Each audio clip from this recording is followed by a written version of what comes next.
Assalamualaikum class 9th P1 and N1 boys and girls, hope you are fine and well. I am your biology lecturer. Today 1st July 2020. Our topic of discussion is plant tissues. आज हमने plant tissue के बारे में पढ़ना है, ठीक है। और जो हमारा चैप्टर नंबर 4 है आज वो कंप्लीट हो जाएगा इंक्लूडिंग इट्स एक्सरसाइज, ठीक है। तो प्लांट टिश्यू के बारे में हमने स्टार्ट किया था, ठीक है, जिसमें हमने उसके सिंपल टिश्यूज़ के बारे में पढ़ा। और आज हमने नेक्स्ट टाइप्स पढ़नी है टिश्यूज़ की जो कि प्लांट्स के अंदर मौजूद हैं। तो सेकंड जो है सिंपल टिश्यू में टाइप वो है परमानेंट टिश्यू, ठीक है। सिंपल टिश्यू में सबसे पहले हमने मेरिस्टेमेटिक टिश्यूज़ के बारे में पढ़ा, ठीक है। तो मेरिस्टेमेटिक टिश्यूज़ वो टिश्यूज़ थे जो कि जिनमें एबिलिटी थी डिवाइड होने की, ठीक है। और उनमें लार्ज न्यूक्लियस होता था और स्मॉल और नोविक्यूल था, ठीक है, जिसकी वजह से बहुत हेल्पफुल रोल प्ले होता था, ठीक है। और जो सेल्स हैं वो इजीली डिवाइड करते थे, उनमें एबिलिटी थी इजीली डिवाइड होने की। तो नेक्स्ट हमारे पास परमानेंट टिश्यूज़ हैं। परमानेंट टिश्यूज़ जो हैं ऑल्दो वो मेरिस्टेमेटिक टिश्यू से ही ओरिजिनेट होते हैं, ठीक है। और ये सेल्स जो होते हैं इनमें एबिलिटी नहीं होती डिवाइड करने की, यानी ये इनमें डिवाइड होने की जो सलाहियत है वो नहीं होती है, ठीक है। और फर्दर इनकी जो टाइप्स हैं, ठीक है, वो हम डिस्कस करेंगे वन बाय वन। तो सबसे पहली टाइप है एपिडर्मल टिश्यू। एपिडर्मल टिश्यू जो है वो single layer of flat sales जो हैं उनसे मिलकर बनते हैं, ठीक है। और वो प्लांट बॉडी को कवर करते हैं। और इस तरह ये जो सेल्स हैं ये इन्वायरमेंट और जो इंटरनल प्लांट टिश्यू हैं, ठीक है, यानी इंटरनल प्लांट टिश्यूज़ और जो इन्वायरमेंट के प्लांट टिश्यूज़ हैं उन दोनों में बैरियर होते हैं, ठीक है, एपिडर्मल टिश्यूज़, यानी ये लाइनिंग करते हैं बॉडी की।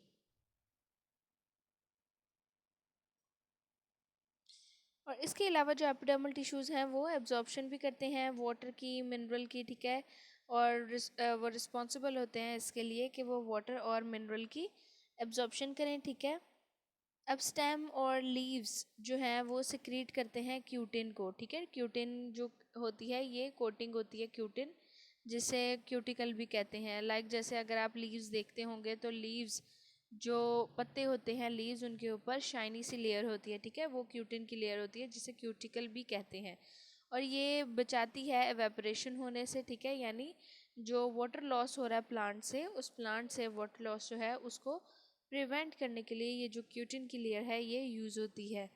इसके अलावा एपिडर्मल टिश्यूज़ जो हैं उनके अंदर और भी स्पेशलाइज्ड स्ट्रक्चर्स होते हैं जो कि स्पेसिफिक फंक्शंस परफॉर्म करते हैं, for example root, hair and stomata, ठीक है। तो ये तमाम जो हैं ये एपिडर्मल टिश्यूज़ में आते हैं। नेक्स्ट जो हमारे पास टाइप है वो है ग्राउंड टिश्यूज़ की। ग्राउंड टिश्यूज़ जो है ये भी सिंपल टिश्यूज़ से मिलकर बने हैं, ठीक है। और जो सिंपल टिश्यूज़ जिनसे ये मिलकर बने हैं उन्हें कहते हैं पैरेन्काइमा सेल्स। पैरेन्काइमा सेल्स जो हैं ये ऐसे सेल्स हैं जो कि प्लांट में मोस्ट अबंडेंटली प्रेजेंट होते हैं, यानी बहुत ज़्यादा पाए जाते हैं। ओवरऑल इनकी स्फेरिकल शेप होती है, ठीक है। और जहाँ पर इनका पॉइंट ऑफ अटैचमेंट होता है, यानी एक पैरेन्काइमा सेल दूसरे पैरेन्काइमा सेल से अटैच होता है, वो एक फ्लैट पार्ट होता है, ठीक है। और इनकी जो सेल वॉल है, प्राइमरी सेल वॉल, वो बहुत ही थिन होती है और इनमें लार्ज वैक्यूल होते हैं क्योंकि इनका काम होता है फूड की स्टोरेज का। और लीव्स के अंदर इन्हें मीजोफिल सेल्स कहा जाता है और वहाँ पर ये फोटोसिंथेसिस के लिए साइट्स प्रोवाइड करती हैं, जबकि दूसरे पार्ट्स जो हैं प्लांट के उसमें ये साइट्स प्रोवाइड करते हैं for respiration and protein synthesis, ठीक है। तो जब आप इसकी डायग्राम देखेंगे तो उसमें भी आपको पता चलेगा कि ये स्फेरिकल शेप के होते हैं और जो इनका पॉइंट ऑफ अटैचमेंट होता है वहाँ पर ये फ्लैट होते हैं।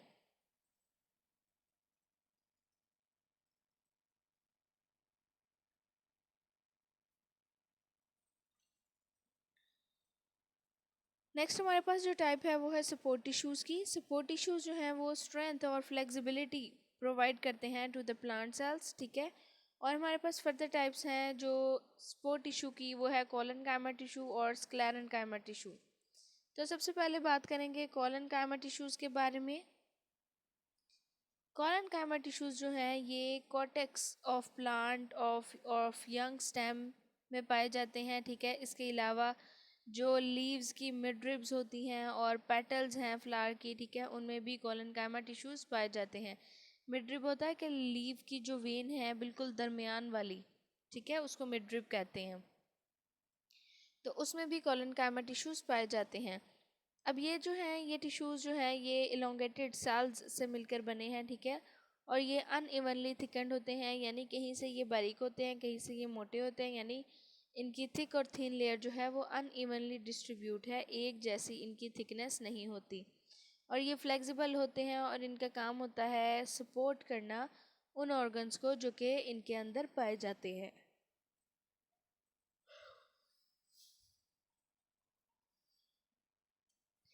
सपोर्ट टिश्यू की जो नेक्स्ट टाइप है वो है स्क्लेरेनकाइमा टिश्यूज़। स्क्लेरेनकाइमा टिश्यूज़ जो हैं ये ऐसे सेल से मिलकर बने हैं जो कि बहुत ही रिजिड होते हैं, यानी जिनकी सेकेंडरी वॉल जो है वो बहुत ही सख्त होती है, ठीक है, और वो हार्ड की होती है लिग्निन से। लिग्निन भी मटेरियल है जो कि सेल वॉल के अंदर पाया जाता है, ठीक है, और मेनली ये सेकेंडरी सेल वॉल में पाया जाता है, ठीक है। लाइक जैसे जाइलम सेल्स है तो जाइलम सेल्स में भी लिग्निन पाया जाता है उनकी सेकेंडरी वॉल में। और लिग्निन जो है ये मेन कंपोनेंट है वुड का, ठीक है।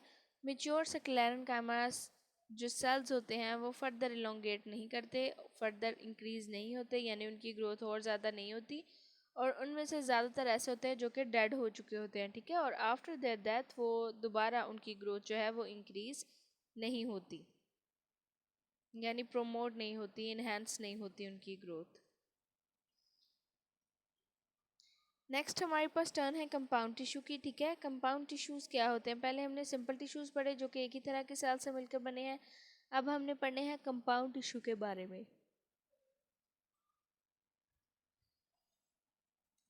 प्लांट टिश्यू जो कि more than one type of cell से मिलकर बनते हैं उन्हें कंपाउंड टिश्यूज़ या कम्प्लेक्स टिश्यूज़ कहते हैं। अब जाइलम और फ्लोएम टिश्यूज़ जो हैं ये फाउंड करते हैं वॉस्कुलर प्लांट्स में, ठीक है, सिर्फ वॉस्कुलर प्लांट्स में ही होते हैं for the conduction of water and food, ठीक है। और इसकी भी कंपाउंड टिश्यूज़ की भी फर्दर टू टाइप्स हैं, xylem tissues and phloem tissues. अब जाइलम टिश्यूज़ क्या होते हैं और इनका काम क्या होता है, इनकी कैसी शेप होती है, स्ट्रक्चर कैसे होता है और कहाँ ये प्रेजेंट होते हैं, ये तमाम हम पढ़ेंगे जाइलम टिश्यूज़ में, ठीक है।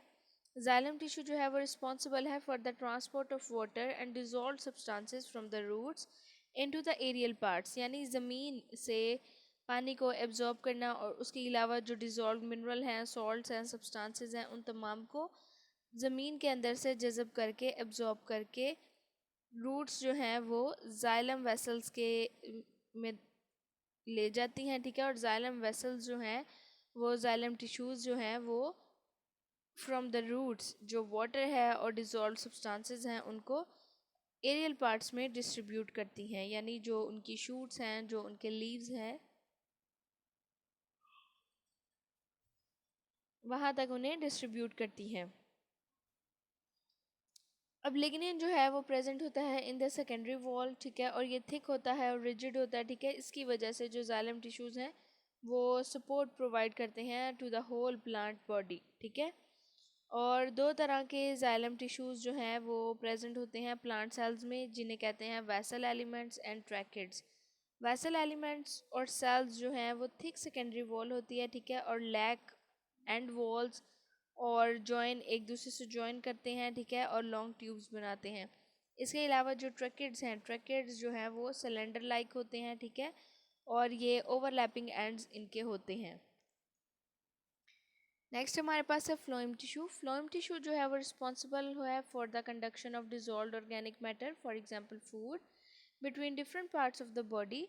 अब फ्लोएम टिश्यू जो है इनमें सीव ट्यूब सेल्स होते हैं और कंपेनियन सेल्स होते हैं। सीव ट्यूब सेल्स जो है वो लॉन्ग होते हैं, उनके एंड पे एक स्मॉल पोर होता है, ठीक है, और मैनी सीव ट्यूब सेल्स जो हैं वो एक दूसरे से ज्वाइन करके सीव ट्यूब्स बना रहे हैं। इसके अलावा कंपेनियन सेल्स होते हैं, कंपेनियन सेल्स जो हैं वो प्रोटीन बनाते हैं for the sieve tube cells, ठीक है। नेक्स्ट हमारे पास है मल्टीपल चॉइस, ठीक है, तो पहले मल्टीपल चॉइस देखेंगे हम, उसके बाद इन्हें इनकी रीडिंग करेंगे हम बुक से। First multiple choice. Which of these clues would tell you whether a cell is prokaryotic or eukaryotic?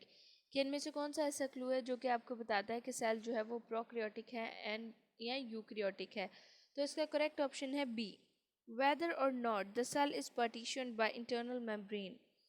कि जो इंटरनल मेम्ब्रेन है, ठीक है, वो पार्टीशन कर रही हैं सेल ऑर्गेनेलीज को या नहीं कर रही हैं। तो ये बात जो है ये बिल्कुल डिस्टिंग्विश कर देती है प्रोकैरियोटिक और यूकैरियोटिक सेल को। नेक्स्ट है there are dash micrometers in 1 millimeter. कितने माइक्रोमीटर होने चाहिए 1 मिलीमीटर में? तो सेकंड ऑप्शन का करेक्ट आंसर जो है वो है सी, 1000। ठीक है, जैसे कि अब माइक्रो में 10⁻⁻6 है, ठीक है, और मिली में 10⁻⁻3 है। तो -6 को -3 बनाने के लिए तो -6 में जब +3 करेंगे तो वो -3 रह जाएगा, ठीक है। और 1000 जो है वो +3 है, 10⁻3, ठीक है। तो इसलिए 1000 जो है वो इसका करेक्ट आंसर है सी ऑप्शन। नेक्स्ट है the plasma membrane does all except. Plasma membrane ये तमाम काम करती है सिवाय एक के। तो थर्ड के लिए ए ऑप्शन करेक्ट है, कंटेन हेरिडिटरी मटेरियल, ठीक है। यानी प्लाज्मा मेम्ब्रेन में हेरिडिटरी मटेरियल नहीं होता, इसके अलावा वो ये सारे काम तमाम काम करती है। नेक्स्ट है which of these materials is not the component of plasma membrane. कि इनमें से कौन सा ऐसा जो मटेरियल है वो कंपोनेंट नहीं है प्लाज्मा मेम्ब्रेन का, ठीक है, दैट इज डीएनए। फोर्थ का ऑप्शन करेक्ट है D. Cell wall are found in these organisms except for, fifth का ऑप्शन है B, animals. The dash is a major component of plant cell wall, the correct answer is C, cellulose. Cellulose जो है ये plant cell wall का major component है। Next है 7, plant cells have dash and dash which are not present in animal cell. तो वो है chloroplast and cell wall, that is D, ठीक है। माइटोकॉन्ड्रिया भी इनमें प्रेजेंट होता है, न्यूक्लियस भी होता है, और सेल मेम्ब्रेन और सेल वॉल भी, ठीक है। तो क्लोरोप्लास्ट और जो सेल वॉल है वो प्रेजेंट नहीं होती है एनिमल और प्लांट सेल में, ठीक है। तो इसके लिए करेक्ट ऑप्शन है डी, 7 का correct option D. Eighth, the dash is the membrane enclose structure in eukaryotic cell that contain DNA of the cell. तो इसमें करेक्ट ऑप्शन है D, nucleus. Ribosomes are constructed in nucleolus, C option is correct. Ninth का C option correct है कि ribosome जो है वो construct होते हैं न्यूक्लियोलस में। Rough endoplasmic reticulum is the area in a cell where dash are synthesized. तो वो है proteins, B option. Smooth endoplasmic reticulum is the area in the cell wall where dash are synthesized. तो वो है lipids. The mitochondrion function in cellular respiration, D option is correct. 12 का D option जो है वो करेक्ट है। The thin extensions of inner mitochondrial membrane are known as cristae, A option is correct. Next है the chloroplast function in, तो वो है photosynthesis, C option. 15, which of these cellular organelles have their own DNA? तो इसमें है all of these. Okay class, now take out your page 79.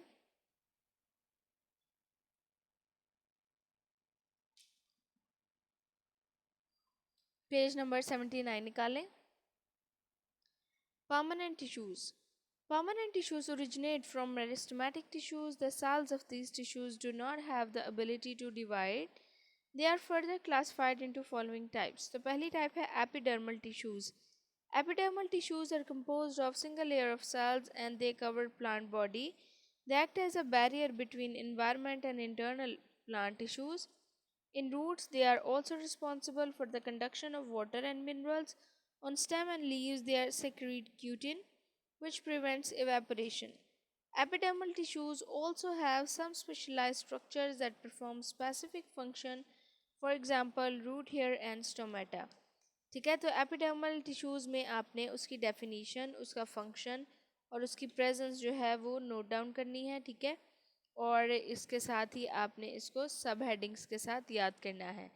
Next है ground tissues, और इसके साथ साथ आपने इसकी डायग्राम भी नीड नोटबुक पर बनानी है। Ground tissues. Ground tissues are simple tissues made up of parenchyma cells. Parenchyma are most abundant cells in the plant, ठीक है, ये MCQ के लिए भी मोस्ट इम्पॉर्टेंट है। Overall they are spherical but flat at a point of contact. They have thin primary walls and have large vacuoles for the storage of food. In leaves they are called mesophyll and are the site of photosynthesis, and in other parts they are the site of respiration and protein। ठीक है, और उसके साथ साथ आपने इसकी diagram जो है ग्राउंड टिश्यू की वो भी लाजमी अपनी नीड नोटबुक पर बनानी है। डू यू नो, देखते हैं, most parenchyma cells can develop the ability to divide but differentiate into other types of cell, and they do so during the process of repairing an injury।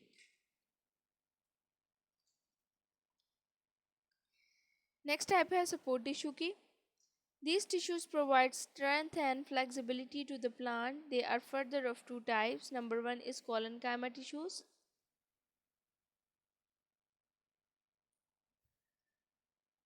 They are found in cortex, beneath epidermis of young stem, and in the midrib of leaf and in petals of flower.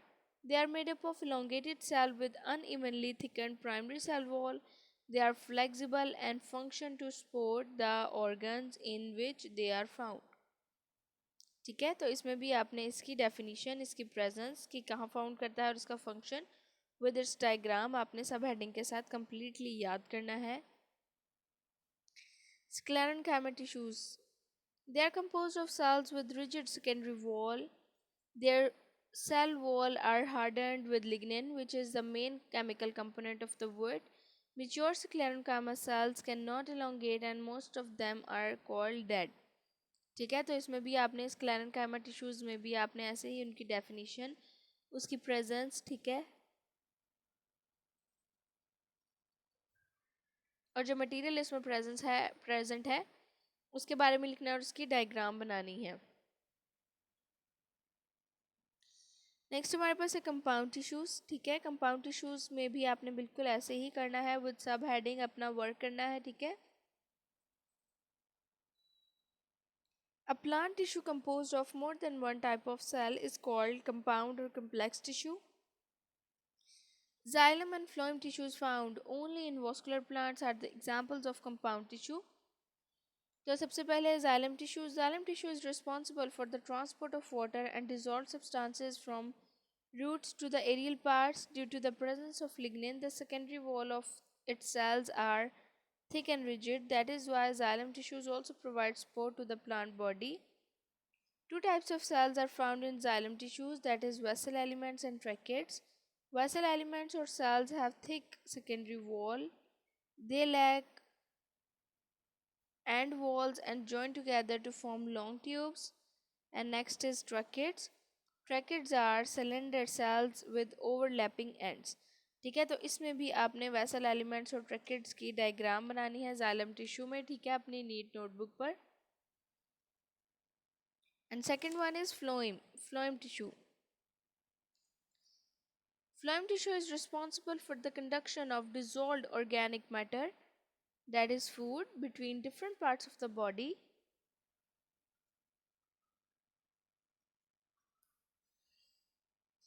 Phloem tissues contain sieve tube cells and companion cells।